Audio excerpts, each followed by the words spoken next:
Well, hello there. It's been a long time. Long time no see. There are people actually out there. People in the chat. Great to see. Joshua. How are you doing, man? Long time no see. I've been a bit lax with comic book reviews recently, but yeah, I will be hopefully getting back into it. I hope you're good, mate. I hope you're genki. Just saying hello. Hello, love. From Gray. So, what's been going on? How are you doing? I tell you, I've had work the last 3 weeks on Saturdays. It's Saturday here in Japan, so this is the time I usually do my live streams over in Japan. It's Saturday afternoon, 2 p.m. here, just gone 2. Just going to check the audio is all right. Here we go. Yep, sounds good to me. So, yeah, I've not been able to do a live stream for, well, you know, my old weekend live streams for quite a while, for quite a few weeks. But I have been doing a kind of sneaky, really early morning live stream with Fiumara, another comic book fan and reader, very well versed in the arts of comics he is, and they've been live, public when they're live, but they I put them as members only. After they're done, it's just us going through comics from the week before, a couple of recommendations, and then pulling out some, hot picks for this week. So yeah, if you're interested in listening to those or seeing those, become a member. There you go. So, also they're on my Patreon as well. Yes, I do have a Patreon. This is something I never do. I never plug anything. Be careful. Don't be getting rude. Plug anything. I've not plugged anything for years. But yeah, I do have a Patreon as well where it's just Wakizashi's Teahouse, and there is some stuff on there as well. The audio versions of the reviews and the member streams go up on there too. So that's enough of that. Yeah, I don't know what to say. It's been ages. It feels like it's been ages for me to do a live stream at this time. But yeah, I'm off now on a Saturday. Had a crazy good physical morning. I went to jiu-jitsu for the first time in quite a few weeks, again, because I've been working. So throwing around a couple of people and being thrown around on the tatami mats for a couple of hours. That was great. My body is going to be in bits tomorrow. Really is. I can feel it already. Flipping heck. I tell you, one of the Japanese, high-level guys, he did a move on me with a left wrist. Oh man, I thought it had gone. I thought my wrist had popped. Like, oh my god. Left hand is not as strong as the right, you see, because most of the moves, like, we focus using the right side, this side. But yeah, you don't often have your left one bent out of shape. So man, that made my eyes water. Let's just say that. So I don't even want what I'm talking about. I'm going to go through some comic book news, some reviews, previews as well, and also a bit of book and TV talk, which I've not been doing for a while. But I used to do that on my channel.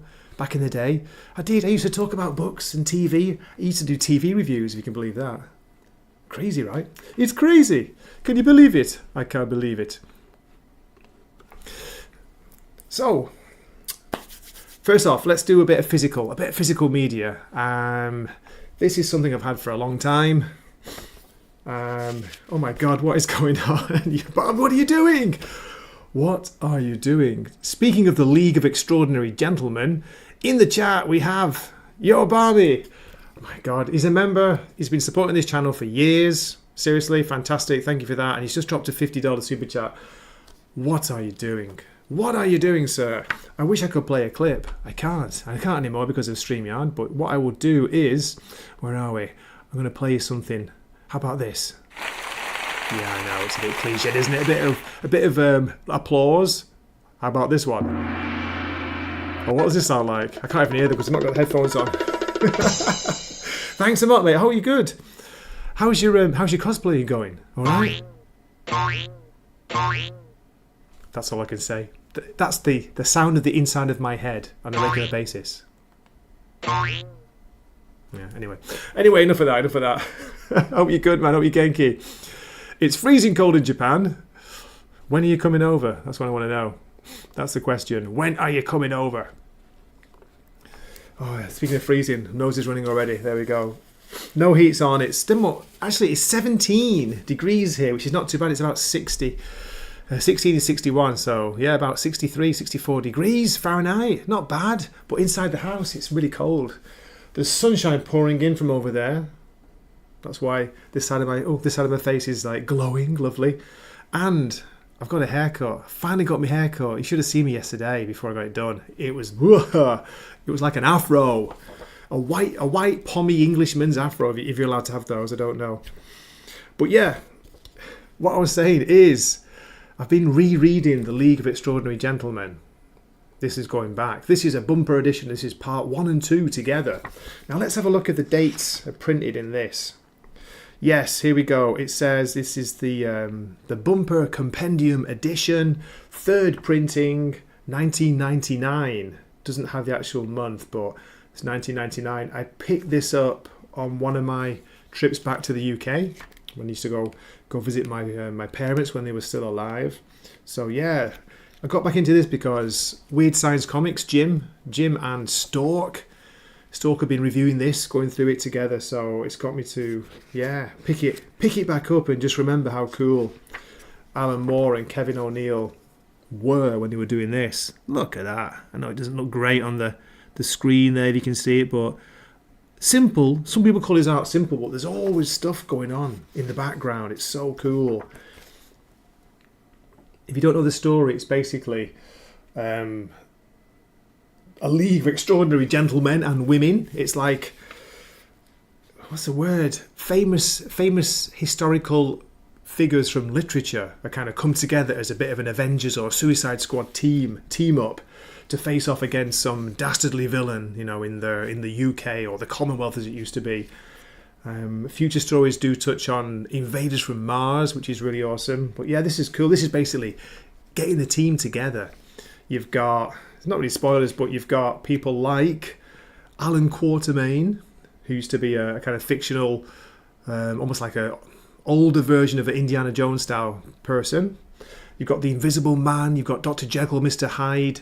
You have Mina from the Dracula book. Mina, she's in this. Who am I forgetting? I think later on we get Dorian Gray. We maybe get a few more. But Captain Nemo. Fantastic.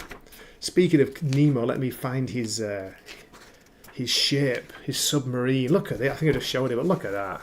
Look at that. It's fantastic. Brilliant art by Kevin O'Neill. Big fan of his. Kevin O'Neill, rest in peace, passed away now, but been a big fan of his for years. I first came across his work by chance with a series called Martial Law. Not very well known. It was written by Pat Mills from 2000 AD fame. Slain the Conqueror, Slain, Slain, Pat Mills, and Kevin O'Neill. And it was a kind of crazy, over-the-top version of Judge Dredd in future America, just gone insane. Yeah, that's about it. So I've got the bumper edition. I've got issues 1 and 2 together there. This is pretty cool. Shall I show you Dr. Jekyll, Mr. Hyde? Where are we? when he appears, oh my God, Edward Hyde. It's incredible. This crazy scene here. He makes very, very quick and short work of Alan Quatermain. Look at that. Great art. Just brilliant. And the Invisible Man's entrance, it's a bit naughty. It's a bit cancel culture, but this is it. This is where they find the Invisible Man. You can see this page here on the right side or whatever it is, left side, whatever you're looking at. Oh my goodness, he's in a all girls school. He's invisible, of course. This is before he's been outed, he's been found, and he's having a great time messing around with saying it's, we're not saying anything, but suggesting that the girls are having immaculate conceptions. What a naughty boy. Good heavens, says Mina when they find him. She's being attacked. It must be some kind of supernatural creature. Oh man. But yeah, recommend this, definitely. League of Extraordinary Gentlemen. If you've seen the movie, forget about the movie. It's nothing like it. This is the source. This is the one to read. This is really good. Been enjoying that. Now, I've got some coffee by my side, some chopped up apple. I might have some snacks as well. I might do a bit of ASMR, munching on biscuits and crazy Japanese traditional sweets, if you fancy that later. But yeah, this is going to be just a bit of a hangout. So yeah, do drop a comment if you're there in the chat. Let me know what's going on. Let me know what you've been up to. I want to show... Should we do a comic book look first, or should we do the book review? Let's keep on with the comics. I want to share this. Here we go.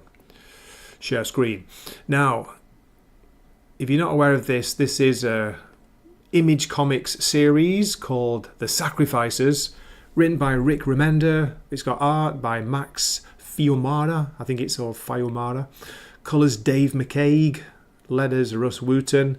It's a fantasy series with anthropomorphic characters. Really gorgeous art if you're a fan of this style. I love it.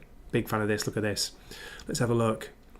I mean, we're up to issue 17. It's been going for obviously 17 months, but there's been a couple of breaks, a couple of hiatuses. So, you know, there'll be a few months where there'll be a gap. It came back, I think, a few months ago. So really, really enjoying this. Check it out. I'm not going to read through it, but just want to show you the style here. Really cool. You're lovely, Soluna, just like your mother. She'd be proud. There we go. Just cool, like mythological looking, almost like gods of this universe are involved. The god of the sun, the god of the sea, the moon goddess. It's really, really cool. These character designs, I think, are just amazing at times. Really inventive, very, you know, imaginary, if you like this kind of thing. Almost a labyrinth style feel to it, or, you know, what else would you compare it to? That kind of freaky, weird creature design. Black Crystal, or sorry, no, the Dark Crystal, remember that? A little bit like that feel to it, but written for adults, or is it adults? There we go. So, this is a recommendation from mine and Fiumar's weekly stream, recommendation stream. We always talk about The Sacrificers when it comes out. We're happy to see it, delighted to pick up the next copy. I don't know how long it's going to be going on for. It's not clear. Maybe not that much further. It feels like it's it's been building up. The third act is maybe over. It's building up to the final few issues. Get that feeling. Beautiful. Look at this here. Look at this on the right-hand side. My God. The sun god and his daughter there. Great, great stuff. Okay. Let's get back. Oops, when I do that, it goes like that. Let's get back to the stream. See if anyone's here. Zags became a YouTube member. Hey, it's like the old days. How you doing? Barmy and Gray and Zax back together again by popular demand. Or is it? What do you reckon? Yeah, as I was saying earlier on, it's been ages, mate. It's been ages since I've been able to do a stream on my old time. I used to do the Friday night late in the US, Saturday afternoon in Japan. But great to get a day off today. I'm not working on the first Saturday in November. I've not been working. So, yeah. Got a nice, sexy new haircut. I don't know about sexy, but it's in Japanese you call it tsukiri. Tsukiri means like, it's like, you know, really fresh. Whew. I couldn't believe it. Like when he first started, like it was like this. It was covering my ears, really thick at the sides. Looked like I was wearing a big like pair of headphones. You know what I mean? Big hat or something. When he took the sides off, I was like, Jesus! I can see skin. I was panicking. It's like, oh my God! I think he's gone a bit too short. But then I realised, no, it's just my white hair. You can hardly see it. Losing my hair, losing my mind. Absolutely. So yeah, Sacrificers, big recommendation. It's not, not that well known, but if you're looking for something different with a fantasy feel to it, beautiful art, very imaginative, yeah, do check it out. Okay. Like, going to move on to books now, because I do review books on here sometimes too, even though this is predominantly a comic book review and talk channel. That's why I still haven't got 3,000 subscribers after 4 years, more than 4 years, 4.5 years, folks. I can't even crack 3K. What are you going to do? You know what that means? That means there's not a lot of interest, not just in comics, but there's not a lot of interest in people being positive about comics. If I took my time out to scream and shout, say it's the end of the world, make some clickbait thumbnails, then yeah, I'd probably do a lot better. But you know what? That's just not me. Can't be arsed with that. Oh, hello, brilliant. Look at this. We've got some people in the house, in the chat. Pop Culture Republic 965. That was some crazy art, that last comic. Yes, brilliant. There are two brothers. It's the Fiumara brothers, I think. Max is one of them. I think he did some work, not on the main Hellboy title, but if you ever read either Lobster Johnson or one of the secondary characters, he was doing work on that for a while. It's got that kind of feel to it. Beautiful art. Glad you liked it. Yo, awesome one in the house. Looking good. Yo, Gray, how's the day? It's a cracker, mate. It's a beauty. Absolute beauty. We've gone very cold here in Japan.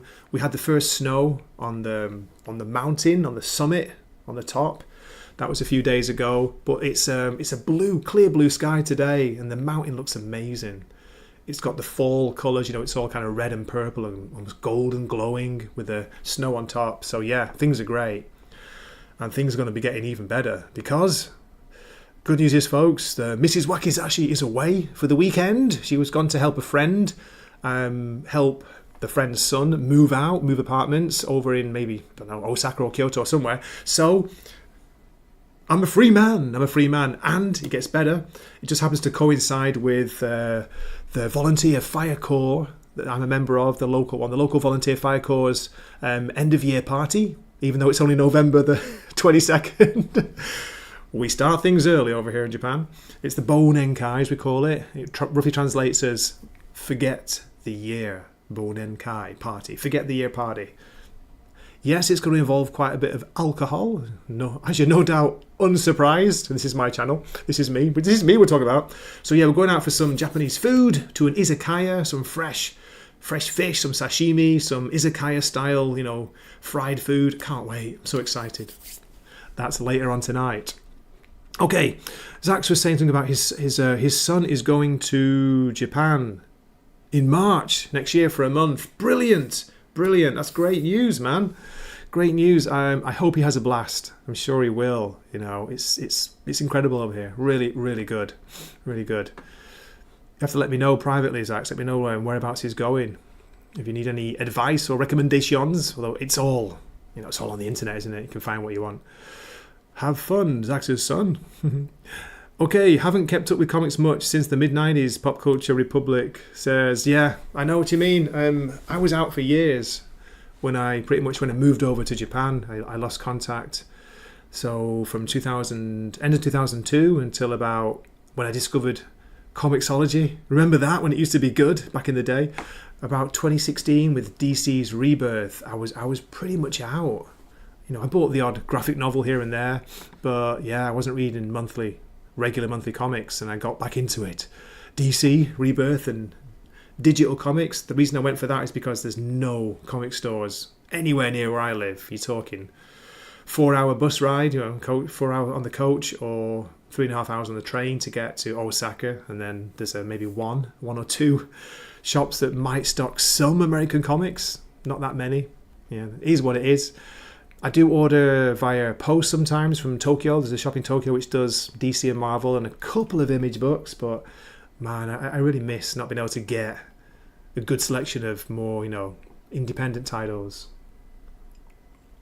So I hear you, and at the moment I'm close to not dropping comics, but I'm losing my mojo again, losing my love of comics. Completely dropped Marvel. Right, there's nothing at the moment from Marvel that has any interest for me, and I'm in the very lucky position to be able to get review copies, but there's nothing worth reading from Marvel. It's shocking. It's so bad. DC's okay. The absolute titles are pretty good, but I'm mostly enjoying things from Image, some Dark Horse, some IDW, Boom at times. The lesser known titles, they've got it. Oh yeah, you've heard of Martial Law. Man, that was such a good, weird comic, a blast from the past. It's really hard to find these days. I think there might be a collected edition. But again, even that's quite difficult to find over here. I don't remember much about the story either, but it was one of the first comics I picked up when I was getting into buying comics on my own in Manchester. Many, many years ago. We're talking mid-80s, 86, maybe 87, around that time. 1986, 87, yes. Back when things were all in black and white. Back in the past. When the wife's away, Grey will play all day. Yeah, I wish. I'm restraining myself, Zax. I'm on sticking on coffee at the moment. I've got some coffee. I've got some Van Houten cocoa on the side as well. I was enjoying that before because it has been cold. No milk in inverted commas in my coffee, which could be either whiskey or brandy. I swear, it's just plain. Saving myself until tonight when I'm going to go a bit early before the party starts. I'm going to get a pre-game pint of Guinness in at the, I say the local Irish bar. It's the only Irish bar in the place I live, the small city I live in. Looking forward to that, man. I can't wait. So yes, I still read books on comicsology. Yeah, same here. You know, it's basically Amazon now, isn't it? It's Amazon Kindle swallowed it up. Found a few good indie books that were free to read. That's good. That's good to hear. You can often find that, I think, with if you go to Image Comics is even the homepage. They'll often have the first issue available to download for a lot of their cool series. Just the very first issue, I think you can get for free. It gives you a taster. It's a good idea. I'll tell you what else is good. The Ghost Machine books, which again they're published via Image, but it's Ghost Machine. They're doing Rook Exodus, Geiger, and Redcoat, the main three. There's quite a few other ones as well, but they're like the Holy Trinity. They're so good. Really, really good titles. Rook was off for a year almost. It took like almost a year hiatus and came back. But Geiger and Redcoat have been continuing, and I wholeheartedly recommend them. Just pick a random issue up, and I'm sure you'll enjoy it. The last Redcoat was a cracker. Very emotional, very good. Fiumara, I forgot what it was like from the other side. The other side of the screen. Yeah. We were only talking, weren't we, the other night? My time, the night. So, yeah, we got a late stream. Well, no, it was very early. It was evening for me, but very early for Fiumara. Fiumara gets up crazy early just to do some comic recommendations with me. It's awesome. So, yeah, it's weird seeing Grey here on a Saturday, especially. In Japan, I know it's Friday where you are. Yo! No way, look who's in the house. Salty Travelling Sea is here for the full female, full frontal nudity. There you go, that's for you. I've got no clips, but I've got sound effects, which are included in StreamYard now. There's only a few. I'll have to load some up, won't I? I heard Hyde Street was delayed until January, Fiumara. Yeah, someone was saying that on, I think it was in the Slack, in the Weird Science Slack. So Hyde Street has been good too if you like something a bit weird and horror-esque, horror-based. That's another Ghost Machine title. The only ones I'm not reading are Rocket Fellas and, is it Hornsby and Halo?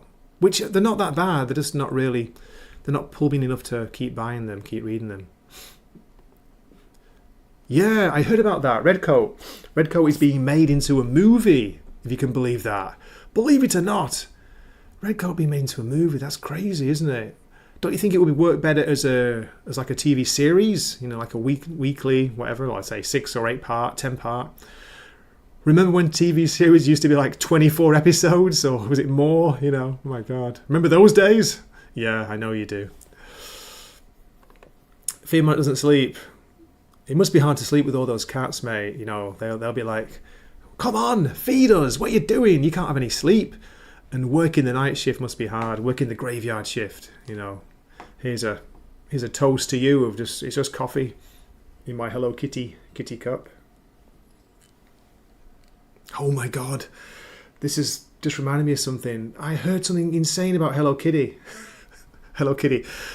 Couple of things. This is from the Empire podcast, so I don't know how. Well, no, actually, I looked it up and it is true.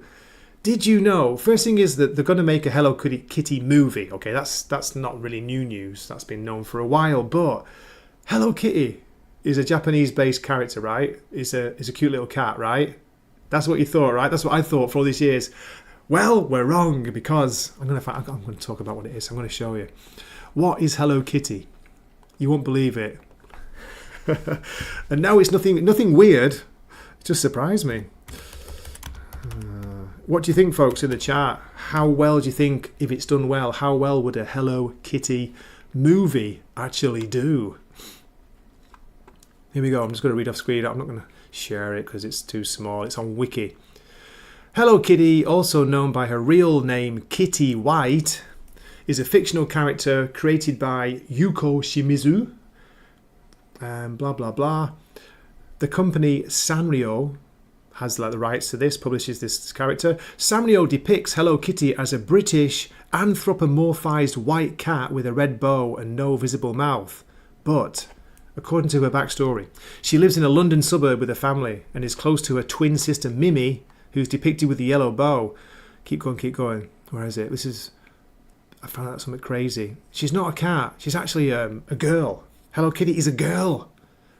Even though it says it's anthropomorphized. This just blew my mind when I heard it. Where are we? I'm just scanning through. God, there's a lot of information on Hello Kitty. I'll say that on Wiki.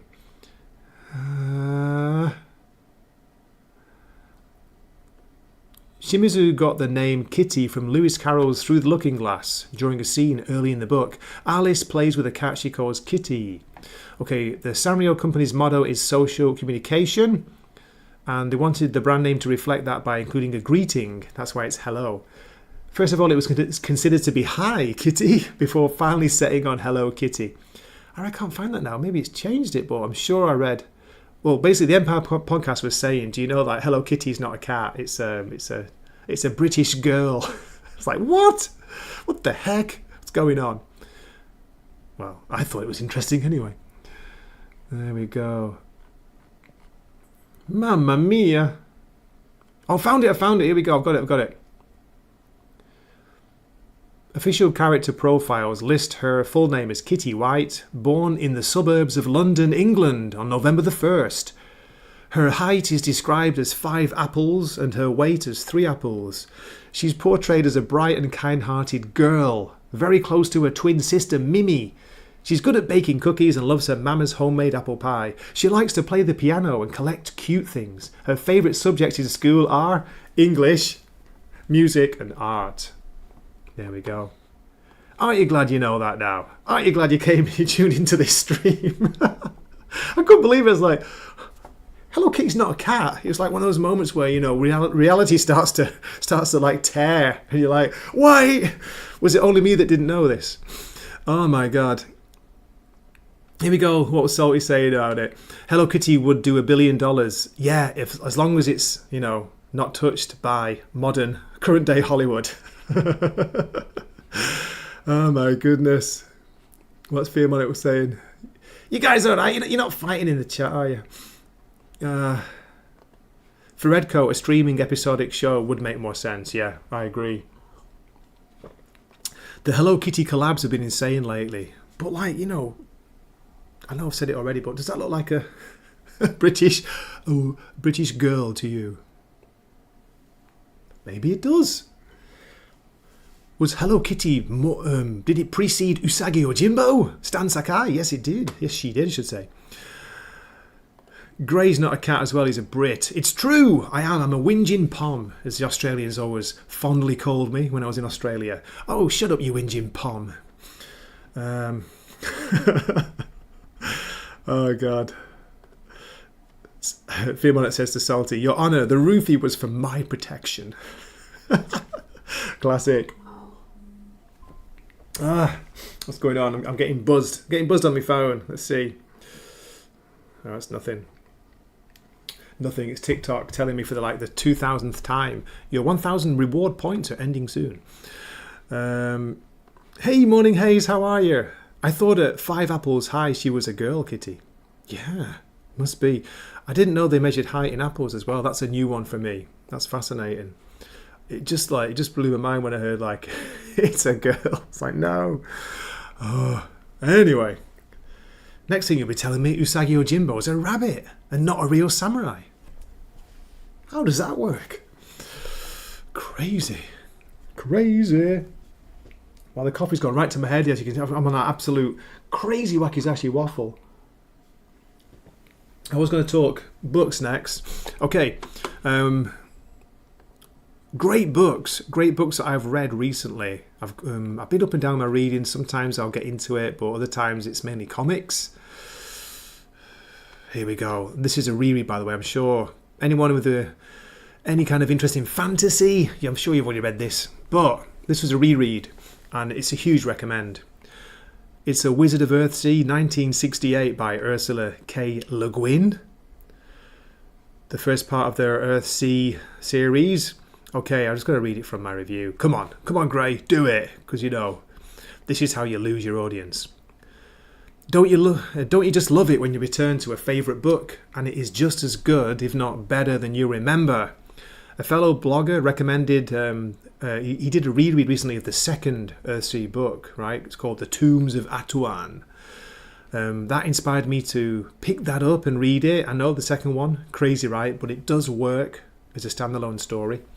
I picked that up. It was a wonderful reading experience. I'm going to post my review of that one in the next couple of weeks. But after finishing The Tombs of Atuan, I wanted to go back to the beginning, so I dusted off my copy of A Wizard of Earthsea and dived in. Do I have one here? No, I don't. Okay. I was going to show you I've got the 4-in-1 collected one. I've also got it on Kindle. Okay, it's difficult to know what I can add to the many excellent detailed reviews of Le Guin's fantasy classic. Just my thoughts and impressions. I was surprised to read some particularly negative reviews, folks, on Google. Surprise, surprise. This gets funnier. A number of these appear to be written by students who had to read it as part of their school curriculum. The angry rants at this book being a rip-off of Harry Potter made me both smile and shake my head. It precedes Rowling's Boy Wizard by 3 decades, you know what I mean? 1968. Anyway, Wizard of Earthsea was marketed at the time as a children's book. It used to be published by, not Penguin, but Puffin Books, which was the Penguin's children's version. So it was marketed as a children's book for years and probably still is. I find it one of those classics that can be read and enjoyed by readers of any age. But I also feel like this book stands apart from a lot of children's classics that we revisit when we're older. Those books are still enjoyable, but they act more like a comfort read, if you know what I mean. They remind us of our younger days. A Wizard of Earthsea truly rewards the reader who returns because it's a great story with a fantastic landscape. Good characters too. Le Guin puts it much better than I can in this quote of hers. She said, "Great novels offer us not only a series of events, but a place, a landscape of the imagination which we can inhabit and return to. This may be particularly clear in the secondary universe of fantasy, where not only the action but the setting is avowedly invented by the author." Ursula K. Le Guin. A landscape of the imagination which we can inhabit and return to. That's just beautifully put, isn't it? The setting, the archipelago, never know how to pronounce that, archipelago of Earthsea, it feels so real. We are transported there by Le Guin's craft, her words, her imagination. What makes this even more impressive is how she is able to do this without resorting to filling the page with reams and reams of description. Her prose is succinct, but the effect is sublime. You know, you see reviews where people say she writes almost simplistically. It's a simple style, but there's so much in it. I can't describe it. You know, it comes across as kind of pretty basic and simple, but it's deep, man. It's crazy how she does it. I don't know how she does it. It's her craft. The same can be said for the characters. These people feel real, even the briefly encountered secondary characters. And the main character, Ged, or Jed, I've heard it pronounced, Ged, I do the hard G, is made more relatable by his flaws and his mistakes. In the beginning of the story, we meet Ged as a young village boy. Dunny, he was called, before his true name is revealed to him. He's loud and proud and full of temper. We follow his journey into magic from place to place, island to island, as Le Guin develops his character, faults and all. This makes A Wizard of Earthsea a coming-of-age story as well as a fantasy classic. There's great depth to Le Guin's Earthsea opener, so much more than I have touched on this review, and I wholeheartedly recommend it. Yes, I don't care what you say, I gave it a 10 out of 10. It is a 10 out of 10. It's absolutely brilliant. And here's a nice summary. No real spoilers here, but it's a very quick summary synopsis from Wiki.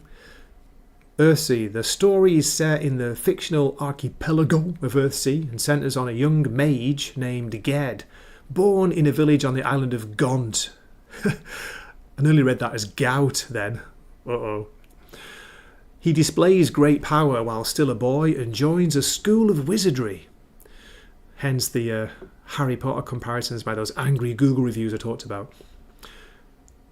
His prickly nature drives him into conflict with a fellow student at that school. During a magical duel, Ged's spell goes awry and releases a shadow creature that attacks him. The novel follows Ged's journey as he seeks to be free of this creature.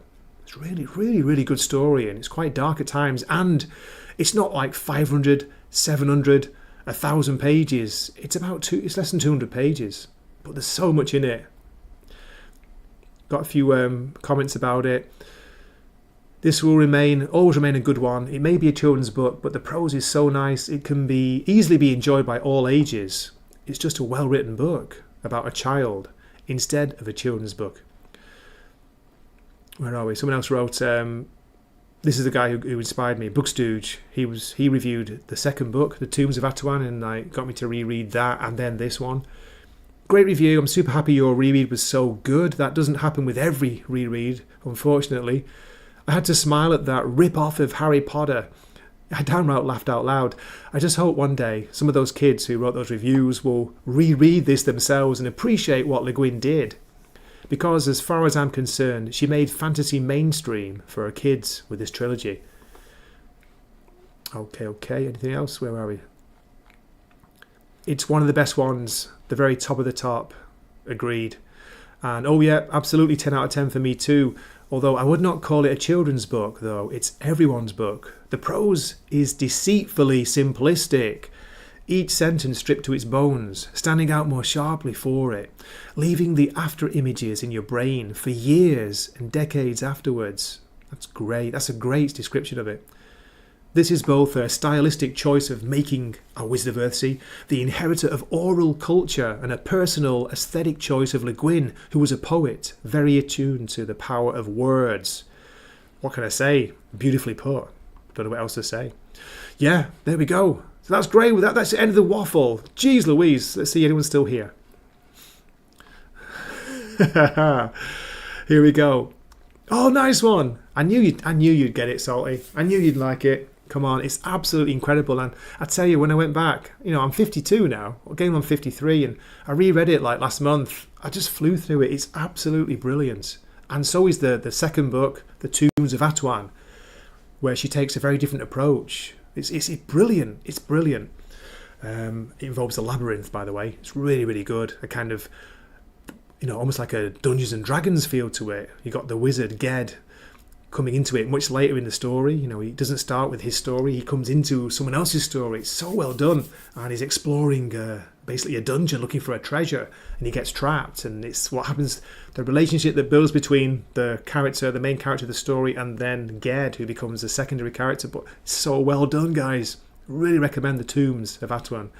And I'm almost 3/4 of the way through the third book, The Farthest Shore. Really, really good again.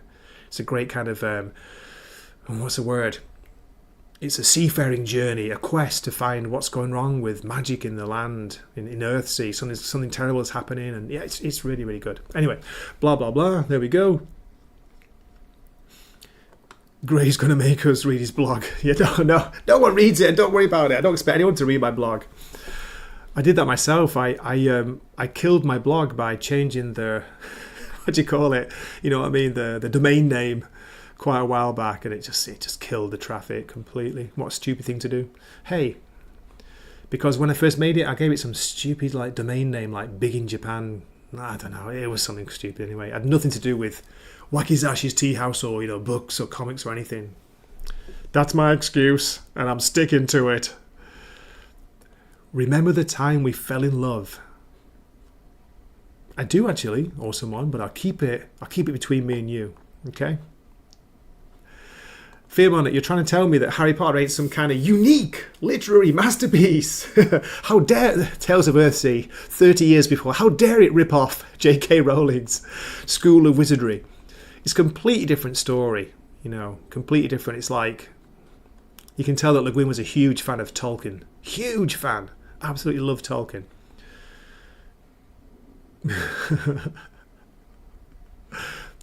Is it Archipelago? Oh no, not the gout! I know, right? We have a kind of running joke, me and a couple of the buddies here in Japan who live in the same town. It's like, Just like, you know, taking the piss out of each other's gout. How's your gout? Salty, how's your gout? I know you're okay. You're in control, so you're fine. Grey, how's your gout? It's all right. Big in Japan is a great name. Wasn't it a band and also a Tom Waits track as well? I'm big in Japan. Was it called Wang Chung Tonight blog? No, it wasn't. What are you saying? How did I start it? For some reason the domain name was weird, but the actual blog title was some stupid like arty-farty name, like what was it called in the beginning? Who's Dreaming Who? Something like that. It's like, oh yeah. I think it was called that for years. And then I've changed it to Wakizashi's Teahouse, and then it's like Wakizashi Reviews and Wakizashi's Teahouse blog. I don't know. I tried to, you know, sync it in with the channel. Not much good that did. In control is cold. Code for not being a lush. Calling me a lush? How dare you? That's what I say. How does it sound when I play that gong? Is it any good? Or is it just annoying? Does it keep playing?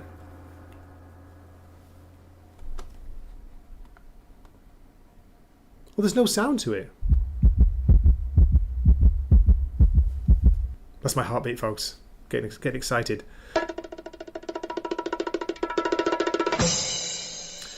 Yes, now you can do these. There's 1, 2, 3, 4, 5 on StreamYard. That's the only thing you can do anymore once they put the clips behind a paywall. I've also got some songs saved. I've got Ruben. Got random Ruben clip there. Anyway, where were we?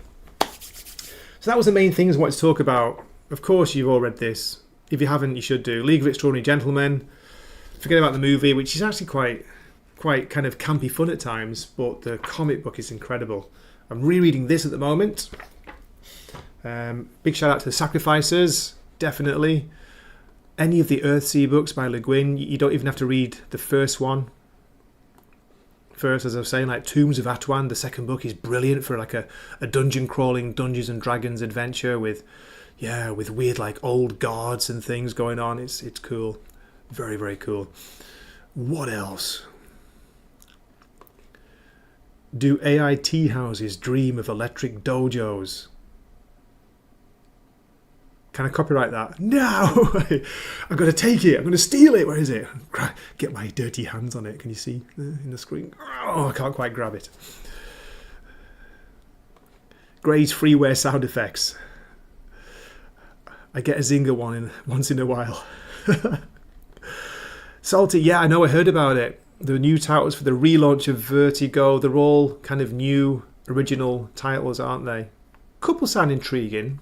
The, what's it? I always want to say Condom. Chris Condon and Jacob Phillips, Sean Phillips' son. That one sounds pretty good, like a pulpy noir.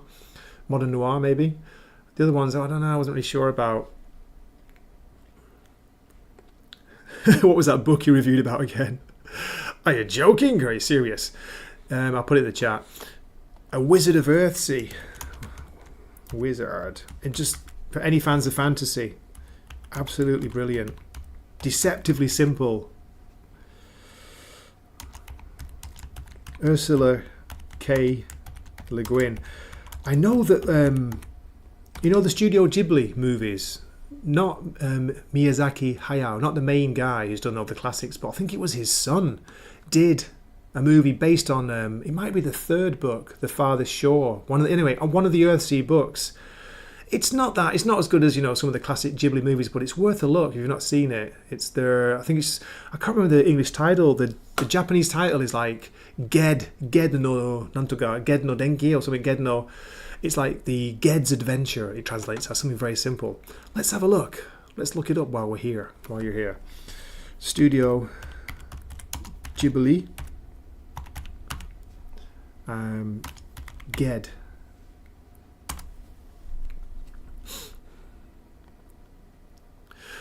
Okay, it's just the English title is Tales from Earthsea. Where I can't get the Japanese title. It doesn't have it here. It's in kanji, so I'm like, oh, here we go. Wow, it translates as Ged's War Chronicles in English. No way. That's crazy. Gedosenki. Gedosenki. Wow. Fascinating. Let me paste that. Oh, Jesus, no. What am I doing? Delete. I'll show you. I'll just copy the kanji. Copy. I couldn't read this. Gedosenki. What in English? Tales of Earthsea. Say it's not one of the best Ghibli movies, but it's it's worth a look if you fancy fantasy story with dragons and stuff. So yeah, it was made in 2006, an anime epic fantasy co-written and directed by Goro Miyazaki in his directorial debut, animated by Studio Ghibli. Bum bum bum. The film is based on a combination of plot and character elements from the first 4 books of Ursula K. Le Guin's Earthsea series. Okay, didn't know that. So it's a combination of the first 4 books. Interesting. Let me just share the screen. It's just wiki, but you get an idea of what I'm going on about. There's a poster here, but as with Wikipedia, when you click on it, it's probably tiny. And then you go magnify and it goes that big. Stupid. Wikipedia, they're crap. They're so crap with like images. That's it. That's the poster for it. The Japanese poster. The film's English title is taken from the collection of short stories published in 2001. But the first 4 Earthsea books are A Wizard of Earthsea, The Tombs of Atuan, The Farthest Shore, which I'm reading now, and then Teahouse. And then there's a couple more after that. As I say, there's a collection of short stories and there's another one. So I'm going to read them all. I'm going to go through them all eventually. The budget was $22 million at the time, and it took $75.5 million. I don't know if it even got an international release. You would think so, wouldn't you? Let me know if you know in the chat, but it wasn't like that massive in Japan. As I say, it's not one of the best Ghiblis. I recently went to the theatre, guys, to watch one of the best ones. Mononoke Hime. Princess Mononoke.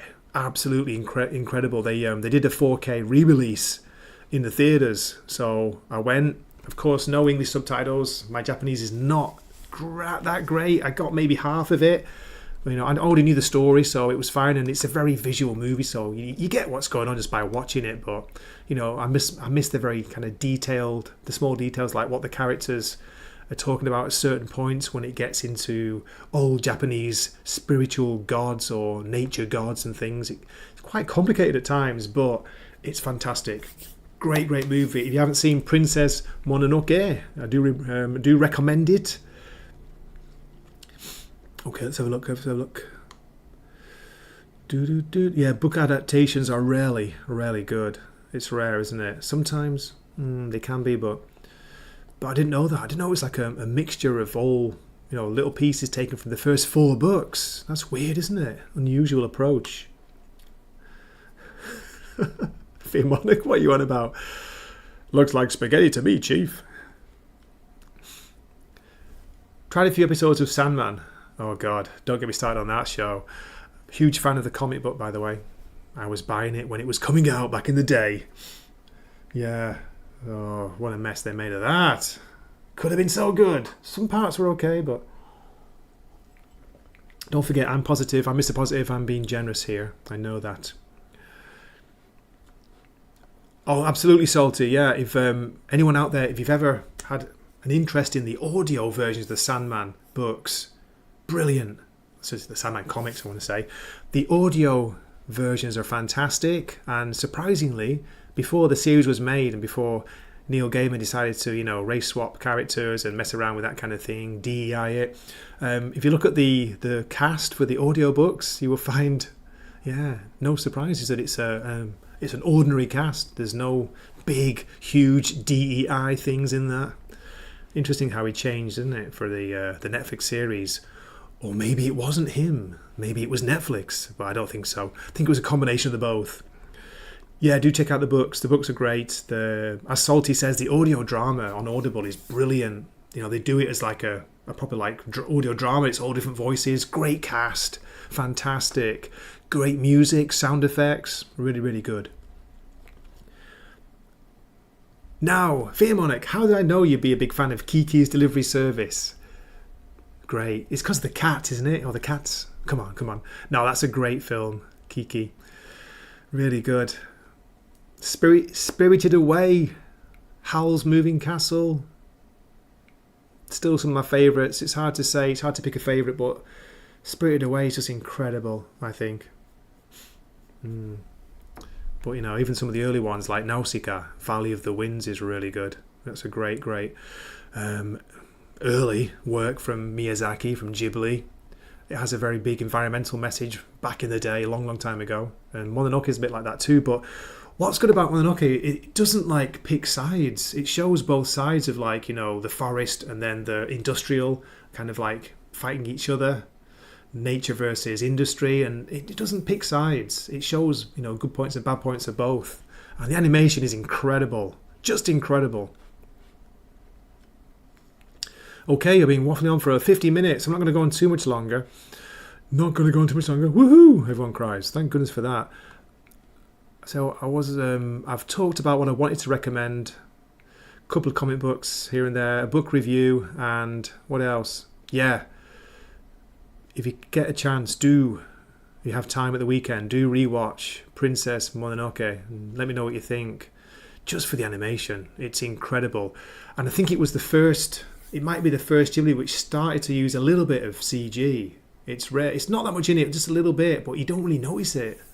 When I was watching it at the movie theatre, I was looking out for it to see, okay, when's it going to look changed? Like when, like Ghost in the Shell, where it was really obvious, the CG parts, it wasn't like that. It was like, whatever they did, it was really well done. You know, it doesn't like jump off the screen. You're like, it's mostly traditional animation, but they incorporated it really well. So yeah, whatever they did.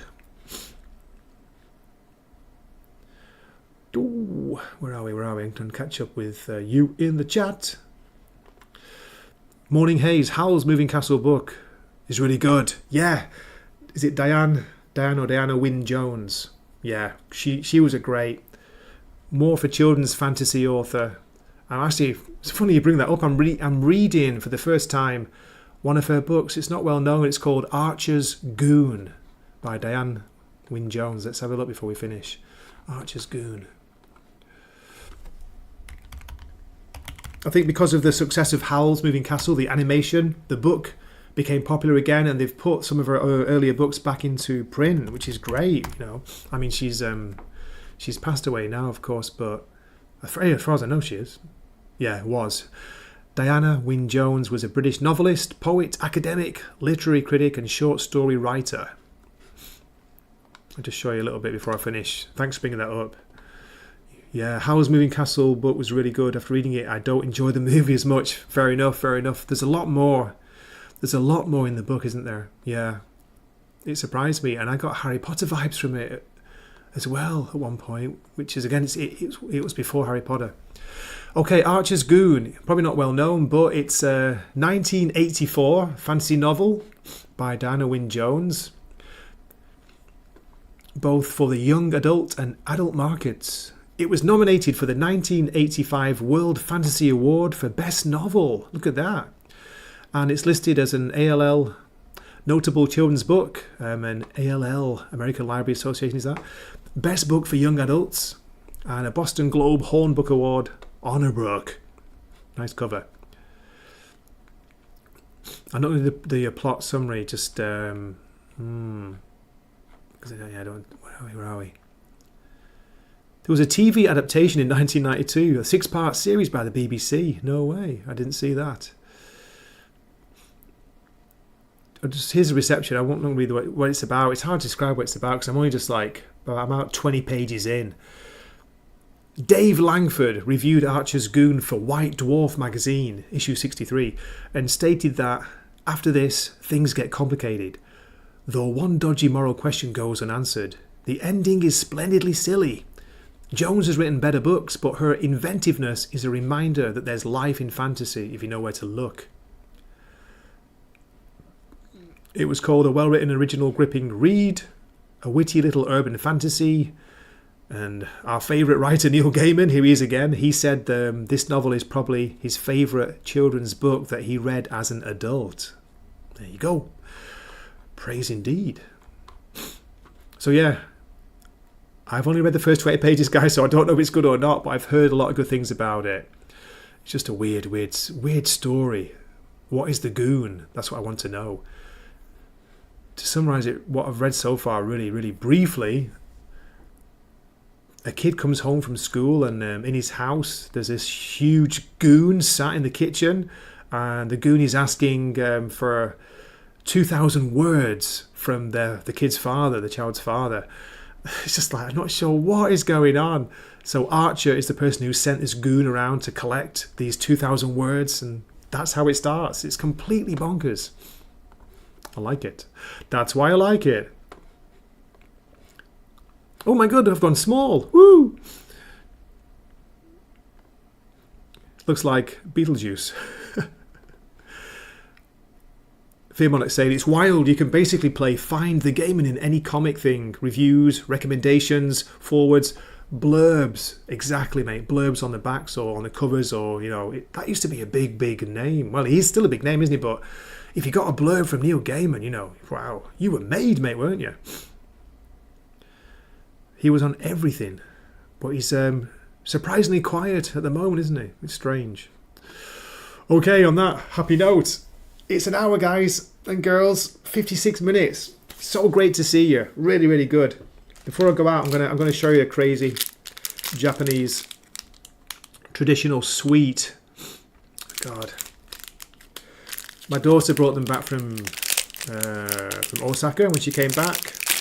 Last Monday it was. Monday she came back for a Monday and stayed one night, went back to Osaka Tuesday. So good to see her. I got the day off on the Monday, luckily. It just worked out that way. So we went for sushi together, me and the missus and my daughter Holly. We went for a great sushi, really good. And we cooked some dinner together in the evening and we watched Back to the Future. How good is that? And she suggested it. She wanted to rewatch it, she said. Okay, this is going to get noisy. These are kind of, look at that. It's like a kind of biscuit-based snack with lots of cinnamon. Smells amazing. The cinnamon's gorgeous. Really crunchy.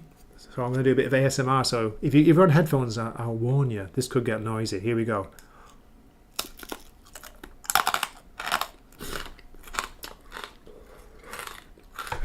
I've just broken 3 teeth. Woo! Here comes the cinnamon. Oh, it's great. It's not too much. It's just enough, you know, to give you that. Oh, that taste. Woo! I'm out of coffee. My cup is dry. Me Kitty-chan. Actually, a little British English girl. Kitty-chan cup is dry. So good to see you. I'll tell you, it's been great. It's been great catching up. What should we go out on? I'll share an image. I'm going to play a song. I was talking about Rook Exodus. Okay, here is some art from the latest issue 8. Let's find a good page to share.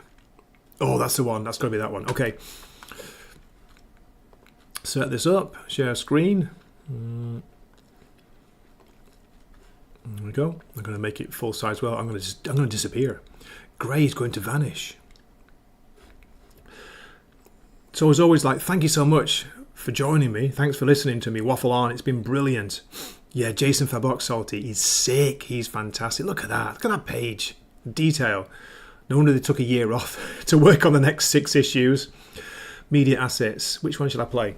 I'll play one of the Japanese AI songs that Jim made for me. Which one should we go for? This one. Here we go.